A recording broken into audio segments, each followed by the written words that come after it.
Welcome to the AHQ podcast. We are joined today with Alex McPodar. She has been an entrepreneur since childhood in Eastern Europe and has started multiple businesses throughout her life. Besides being the CEO of Backyard Bookkeeper, she provides business coaching, executive coaching, and consulting services. She is a board member with multiple nonprofits and was a 2023 recipient of the Utah 40 over 40 award. Great. That's really good. Which recognizes women over the age of 40 for professional success and business contributions. I'm excited to get deeper into your specific story, right? As somebody who's come all the way from Europe. But thanks a lot for coming on the podcast today. Of course. I'm here to support. Well, actually, Alex too she's one of our founding members of the acquisition headquarters. So again, thank you so much for that. And let's just dive right into it. So, what drove you to entrepreneurship? Need. Yeah, I absolutely. think the best entrepreneurs out there are come off need. Yes. I have grown up in a pretty um, poor situation back in Eastern Europe. Mhm. So I always had to mend for myself because my parents didn't have the money. They didn't have the money for school supplies. So I had to figure out a way to get my school supplies. They didn't have money to buy lunch because in Europe, nobody gave you lunch for free. Actually, they do, but my parents were too busy to actually go and buy off Yes. the half that they needed. So I just had to figure out how to buy myself lunch at school. So It's interesting. It's like, there's some inspiration to that, but also that's not really why you're doing what you're doing is to inspire others, right? Well, I mean, maybe now, but when it's first something that you need to do, then you just do it, you you just do know? it to make money. Like it's not. You gotta I survive. think this inspirational thing is only started when I moved to America. America because Yeah. America needs inspiration. And that's what's cool about America, right? That's what's cool about the land of freedom and the land of opportunity that um, believe on inspiration. I have a really good um, analogy of what's the difference between an Eastern European and an American. An Eastern European, almost in any country where it was under communism, America doesn't understand what it means I to be under communism. I do understand what it means to stand in line for hours, Mhm. piece of bread, or for with the ticket in your hand because you can only have 1 liter of milk for the Mhm. family of seven. But um, the difference is that a European will fall and sees a big, huge hole in the road and will blame the government for everything it's got because that's what they learned to do because it was always the government's fault and it was really always the government's fault, right? But then they get up and then they go to work. An American will fall. They will look at the hole and say, "Yes, it's the government fault, but what can I do about it?" Mhm. So maybe they go and get some sand and Yeah. fill in the hole, and they get up and they keep going. But the problem gets solved. And so I think that's very inspiring too. That's the reason why America has such a big influence Mhm. on other countries is because we solve things and we get motivated by it, and we go and we tell the story. Look, there was a hole Yeah. in the And we ground fixed and it. we fixed it. So Well, that's good insight, and I think that there's so many there's so many people out there that, maybe see your story and we'll dig a little bit deeper into it and hopefully it can be an inspiration to others, as you've come over to the US. You now have built this company and it's it's really inspiring to me too to be able to continue to build what we're building. But can you share a little bit about your journey here coming to the US, starting this business, and then as you've started to grow, we'll get into some of the intricacies of how you've been able to grow that as well. yeah, so the real inspiration comes. I literally like I tell people the American dream exists if you do it right and you do it legally because Mhm. that's a big subject these days. Um, I came to America as a student. I had $50 in my pocket from my ex-boyfriend. Um, my tuition was paid by my friends. My rent was paid by my best friend. I didn't have any means. I had literally $50, and that was only to be able to buy some food in Amsterdam when I was having my layover. So I literally came here with nothing. Um, I had to prove myself in school to be able to work on campus, and I had to take some tests to see what my level of Yiddish was, and I had to be in a certain level to even be allowed to work on campus, and I was not at that level. Mm. But I convinced the tester, and I said I will be, because my speaking was at a certain level and my grammar was at a certain level, and both had to be at a certain level to be allowed to work on campus. But with my really broken English, and I convinced them and I said, I promise you that within one semester I'm going to be at that level, but I must work. Please allow me to work. She looked into my eyes and said, okay. In one semester, I was past that Proficient. level. Yeah. Yes. So, um, and then one day, um, as I was going through school, I was actually very tired because at that point I started working when I was full time when I was 15. So I already had a bunch of time behind me, but I really wanted to. I'm the first college student in my family, and I wanted to get that education behind me. And but my business partner, who was also my roommate at the time, really started getting into accounting. Her mom is an accountant, and so it was probably in her blood. I don't know. And so she had two part-time jobs at the time, and I really saw the motivation in her. And as me being me, I always look at around what can I make money out of, right? And so one day I told her, I said, "Hey, why don't you just go and get another part-time job as a contractor? And then I will keep finding you clients." And that's exactly what happened. I went to, at that time, this was 18 years ago. Our business is 18 years old. I went to Craigslist. I looked for lists of people who are looking for bookkeepers. And I just kept calling them and said, hey, would you consider actually outsourcing instead of hiring a W 2 employee? And no, 10 phone calls, at least one person said, sure, come in, let's talk. And that's how we started our business. Our first hire was a complete fail, not necessarily because of the hire, but because we had no idea what we were doing. I mean, I'd never been a boss. I've always been a good employee. But here we are 18 years later, 30 some employees later. We actually were up to 50 employees before COVID. Okay.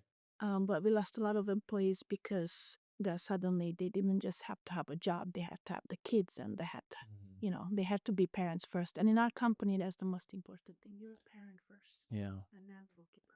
Share with us a little bit more about the insights there with, how you hire and why that one specific hire didn't work out. Because what I've realized within business, obviously you've got, it's always the people that are running the company's fault, for the most part, about the systems that you're providing or the blueprints or the manuals. But how was that for you?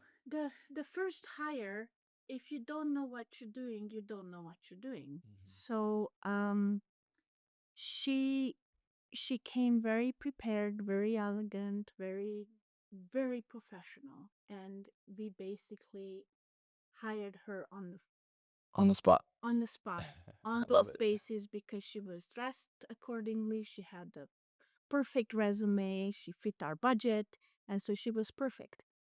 But we didn't put her to the test. And so, unfortunately, learning from her example, later we developed systems, and now our employees have to go through at least four interviews so they even get hired.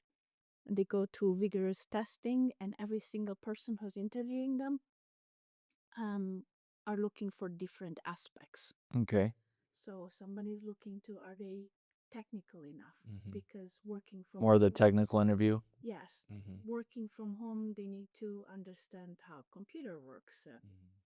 We don't have an IT department that can go and fly. I mean, we have employees in Colorado. We have employees used to have employees in North Carolina. Like, we have employees all over the place, and so like I can't just send my IT guy everywhere to fly to turn on their computer. Yeah. They don't know. So that's one part.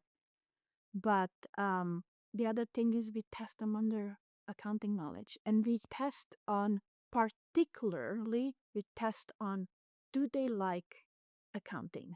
That is a very major point of our success with our employees. And we have people who have been with us for 8, 9 years. Um, because if you love it, you don't get bored of it. You find it exciting. So we hire the people who love finding the missing 2 cents, and they get really annoyed if they can't find the missing 2 cents. No, I love that. Yeah. I like what you said there though, is if one likes what they do, and I think that that should be more of what I believe the filter that people are coming through. And I would also shift that over to the culture that you have created as well, because people want to they want to love being at work as well. So can you explain a little bit more about how you structured your culture with Yeah, intent? so for us, it's very important to, number one, not be micromanagers. But often when you make changes in the company, it looks like it's micromanaging, but just because you're implementing new systems and then people who are used to The old old system, yeah. systems, but then they get used to it and they come around. But in our particular company, our culture is basically we've been working from home since it was fun to work from home, like, or it was cool. I guess I would have taken advantage of that when COVID hit, because maybe I Yeah. could have like Retain more of yeah.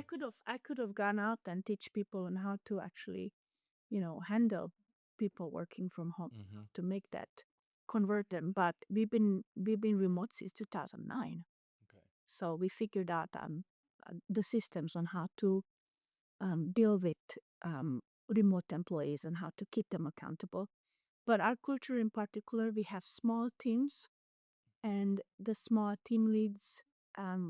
team leads have budgets, for example, for lunches, for gifts, for entertaining, for Christmas gifts, for birthday gifts, and they require to take out their team members once a quarter, That's a good idea.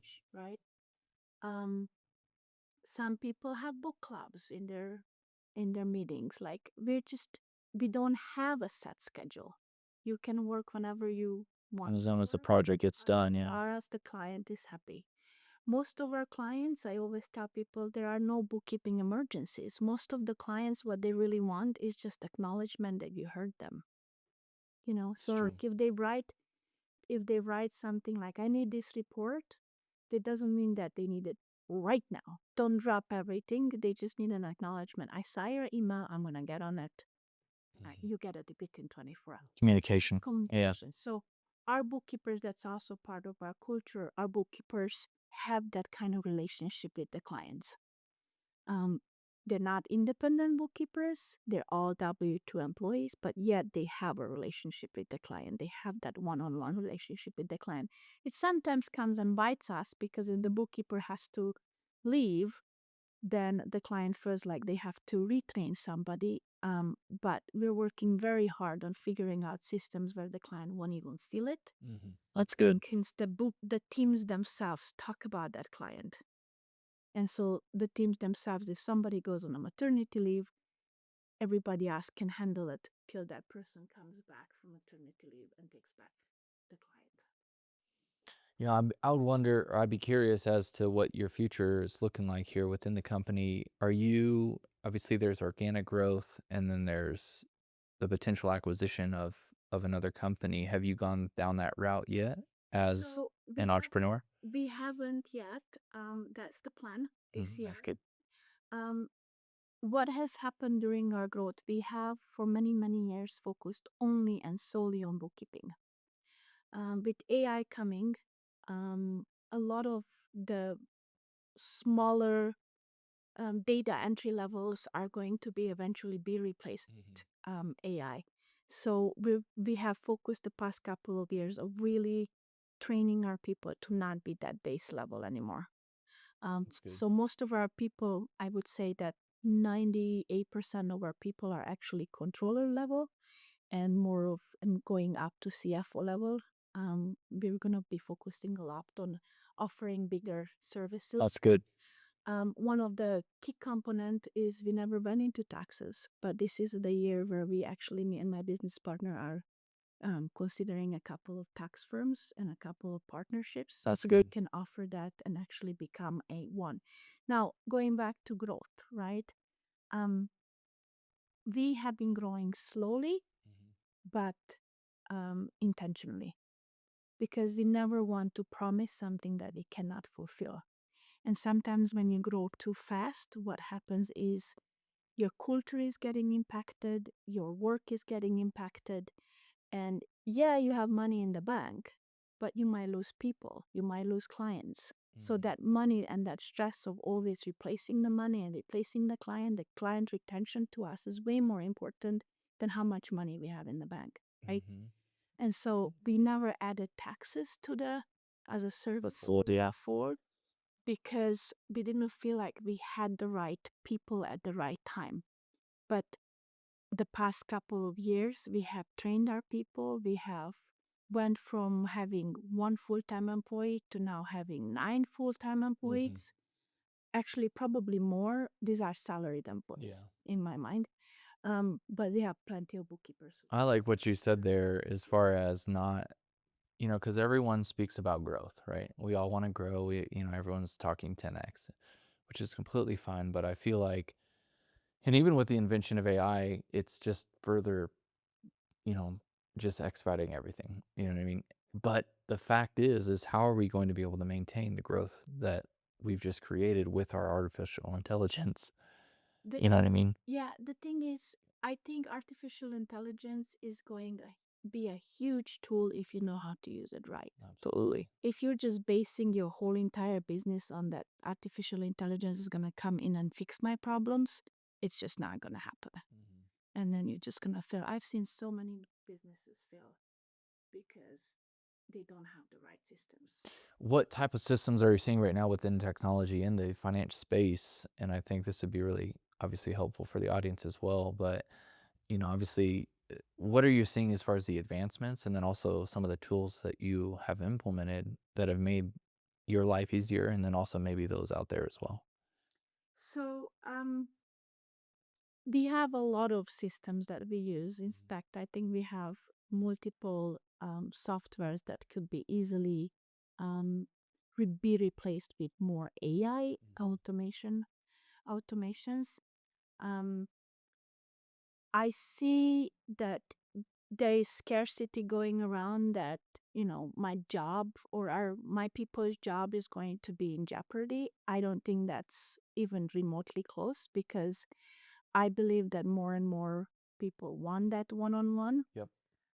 But this level that I was talking about, of like the data entry part of it, is coming. And as I always tell people, I don't want to work with AI. I want to be the one who creates AI. So I have pushed, for me and my business partner, we actually have been developing in Okay. some partners some AI tools for accounting. We have worked on numerous accounting softwares because we want to make sure that AI is right. In our company, we haven't yet implemented AI, but it's inevitable that it's going to come. I Yeah. just need to have my people ready Yeah, to it's more AI assisted, and that's Yes, what I'm looking yes. at. It's like, an individual can just be fully enhanced by the ability to understand to work the tools. Yeah. You know what I mean? Well, in It's the good. accounting industry, and I know anyway, in the accounting industry, um, AI existed. We just didn't call it AI. Yeah. It's called offshoring. Yeah. A lot of the Yeah. data entry has been given for Offshore. labor Yeah. offshoring. We don't offshore. We never offshored. I don't ever want to, because my clients' data is very important to me, and I don't care how they tell me that it's safe. I know it's not. Um, and so I don't trust it. I don't care what companies, so don't ever come close to me to offshore. But the point is that I think the switch that we're gonna see, and just you'll see it, is that within 5 years all those offshoring jobs will come back, because the companies figured out in the accounting system of how to use AI, and AI is gonna be way more cheaper than offshore. Yeah, offshore. Yeah, I could see that. Absolutely. Man, exciting times for the business and for you. One thing I really wanted to touch on too earlier that you spoke about was really the mindset of one who, comes from maybe not, more of a different mindset, right? So poverty mindset or let's just say survival mindset as opposed to thriving. How has it been for you as far as making a shift or having experience both from starting a company to now growing this company, what are some of the subtle shifts that you've had to go through in your mind? Going back to what we were discussing before we started the podcast, everybody has a weird relationship with money. It's the either the most disgusting topic in the relationship or it's the most exciting topic in the relationship. I hope everybody talks about money and excitement, but I Hmm. had a period of time where I remember one of my uncles asked me, said, "What? Why aren't you getting a better job?" And at that time I was living in his I was renting a room from him. Hmm. And I said, "Look, Rudy, the truth is, if I can pay my rent to you and if I have money for a Coke and a chocolate in the morning, my Snickers, I'm happy." And he said, "Alex, why would money love you if you don't love money?" And that stuck with me. And from then on, I was chasing money like crazy. I like money. I love money. And yes, money can not buy you happiness, but definitely can buy you the tools to be happy. Absolutely. I mean, you Can can buy you help so that many people. Hawaii vacation. It can buy you the tools to start a business. It can, yeah, like Freedom. it doesn't I buy mean, you. that's what Yeah, people it are does. looking Yeah, for too. They're looking for but freedom there and is also security. a time in your business where you have, during the 18 years, I had to make decisions that stopped me to only chase money and had Hmm. to look at what's the best for my company.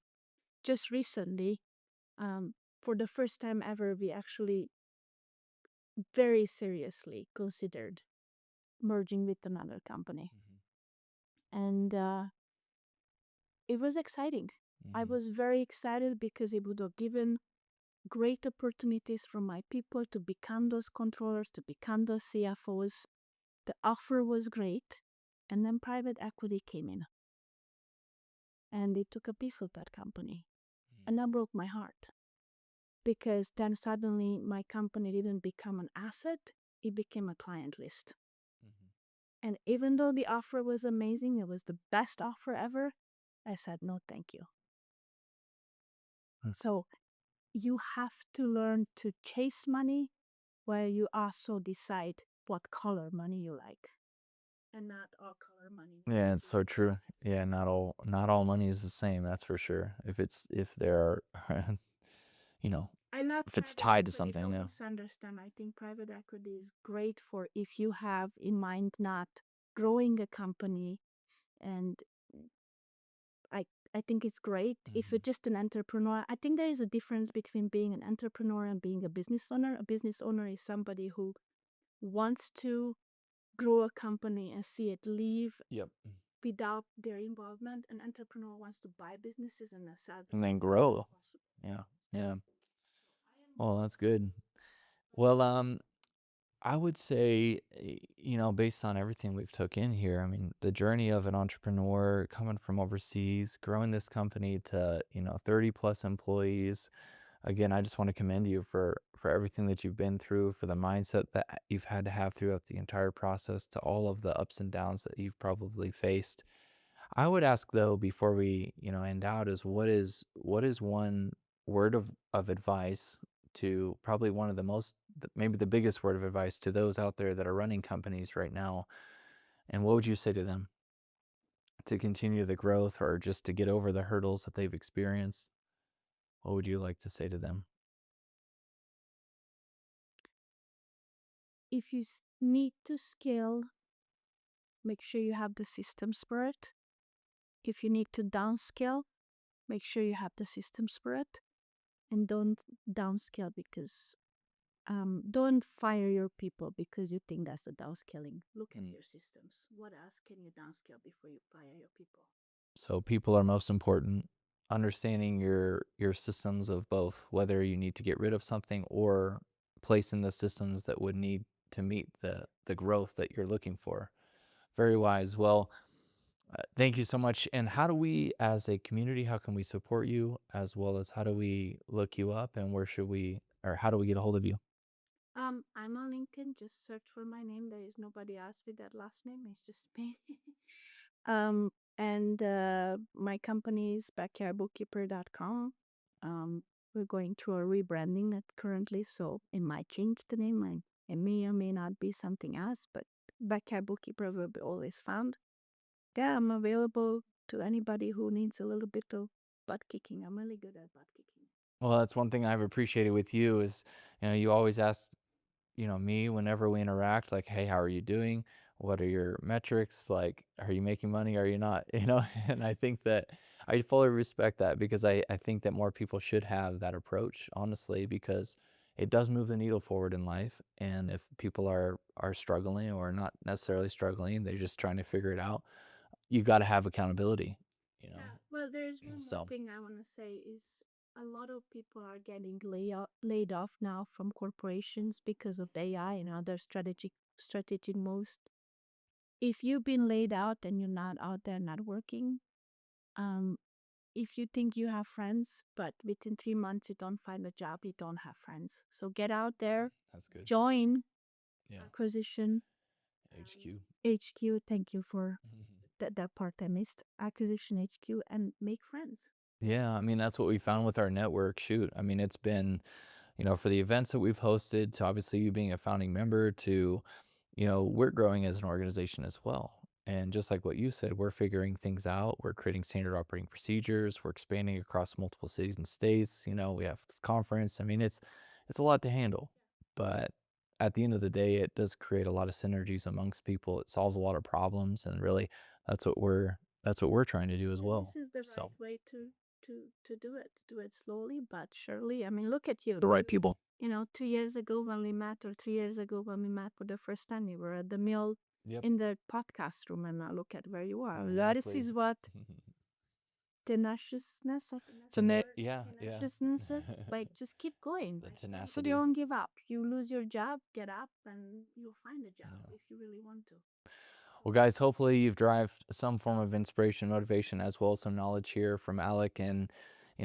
And we appreciate you guys watching the AHQ and listening to the AHQ podcast. If you guys do have any more questions about the network that we have created, just simply go over to acquisitionhq.co. And then also we have a pretty large conference coming up here. It's called AquaCon, and you can check out AquaCon at aquacon.live. And if you guys like today's episode, feel free to share it with some other operator friends. And with that, make sure to comment below. And we can't wait to create more podcasts just like this for you in the future.